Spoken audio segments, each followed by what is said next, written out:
चट्टा नौकर ताऊ ने घर में करी पैसों की हेरा फेरी। पैसे देखकर हुए ताऊ के दिमाग खराब। अरे मैं तो अभी तक घर में ही चोरी कर रहा था, आज इतने सारे पैसे। ओहो, ये तो बहुत सारे हैं भाई, सारे बिल्लू।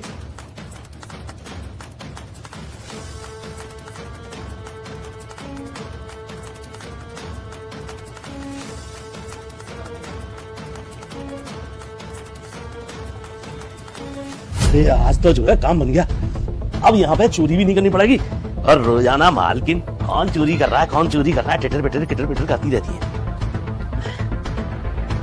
चल यार, तेरा काम बन गया। कर ली चोरी? मालकिन आप कितने मीटर करती हूँ ना मैं, मतलब मेरे घर में से चोरी हो रही है और मैं बोलूँ भी ना। तुम्हारे मालिक को ना तुम्हारे पर बहुत भरोसा था, अब तुम्हारे मालिक को ही बुलाती हूँ और उनको ही दिखाती हूँ कि तुम कितने बड़े छोटा ग्रुप हो। नहीं मालकिन, नहीं मालकिन, मालिक को कुछ मत बताना।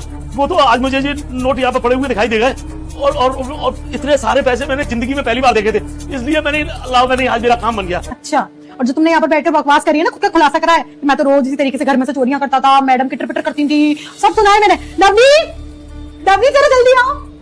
क्या बोला था तुमने कि तुम्हारे घर के नौकर पे तुमको बहुत भरोसा है? आज ना तुम्हारे नौकर की लॉयल्टी टेस्ट करने के लिए, तुम्हारे सामने नौकर की सच्चाई लाने के लिए ना मैंने यहाँ पे नोट बिखेर दिए थे, और जैसे ही तुम्हारा घर का नौकर आया ना, इसने सारे नोट उठाना शुरू कर दिए। चलो मैं मानती हूँ कि एक इंसान के सामने जब इतना सारा पैसा पड़ा होगा तो वो तो उठाएगा, लेकिन जब नौकर पैसे उठा रहा था ना, तो नौकर ने बहुत सारे खुलासे करे कि मैं तो रोज इसी तरीके से घर में चोरियां कर रहा था, किसी को कुछ पता नहीं चल रहा था। सही है भगवान, आज तुमने मेरा छप्पर फाड़ कर मेरे को इतना पैसा दे दिया। ये तो मैडम बहुत करती थी, यही हमारे घर में लगातार चोरियां कर रहे थे पैसों की। मेरा तुम्हें बताने की कोई जरूरत नहीं है, मैं सब कुछ देख रहा था कि ये कर क्या रहे थे।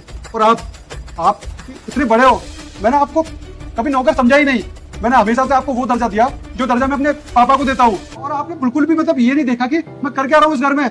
हम आपको इतना प्यार करते थे, तो मेघा ने मुझे बताया कि ऐसे ऐसे घर में चोरियां हो रही हैं, तब मेरा शक बिल्कुल भी आपके ऊपर नहीं गया।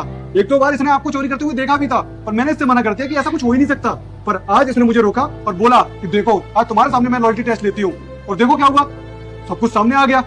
बाबूजी, मुझसे गलती हो गई, मेरी एक गंदी आदत ने मुझे ये सब करने पे मजबूर कर दिया। और नहीं, मैं बाबूजी, मैं ऐसा आदमी नहीं हूँ। कौन सी गंदी आदत? वो मेरे को थोड़ी सी दारू पीने की आदत पड़ गई है। और बीड़ी भी तो पीते हो? बीड़ी तो पीता हूँ, पर बीड़ी तो बहुत कम पैसे में आ जाती है, उससे काम चल जाता। दारू में बहुत पैसे लगते हैं, उसके लिए मेरी जेब में पैसे नहीं होते थे, तलब लगती थी तो मैं घर से चुरा लिया करता था। लो और दे लो दर्जा इन्हें, और करो इन पे भरोसा। अब पिताजी वाला दर्जा दिया है तो पिताजी वाले काम कर रहे हैं ना, मम्मी के आगे पीछे घूमते हैं ये।